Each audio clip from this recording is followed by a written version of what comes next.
Because let's face it, poverty is not lack of finance alone, but rather a defeated mindset.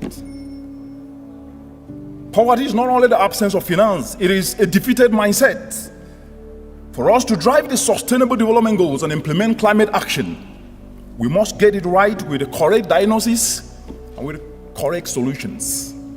Because we know that the level of deprivation of people anywhere in the world, as I said, is unacceptable under any standard. It constitutes an intolerable breach of the most fundamental basic rights accorded to every living person on this planet Earth in Articles 22 to 27 of the Universal Declaration of Human Rights, which encapsulate what I would call the Bill of Rights for each and every one or each and every country in the entire African continent. I'm talking of the right to food. I'm talking of the right to clothing.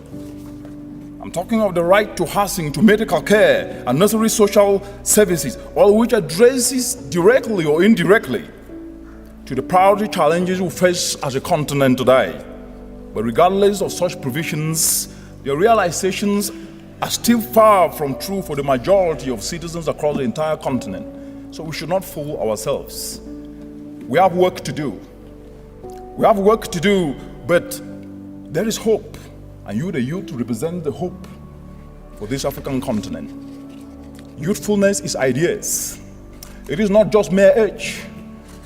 Youthfulness is ideas. You represent hope for the continent because we know that where you will sit when you are old shows where you stood in youth. And therefore you must be able to start preparing a trajectory to write a story of Africa in positive terms, because we know that Africa is too rich to be poor, and Africa's story is bigger than that of poverty.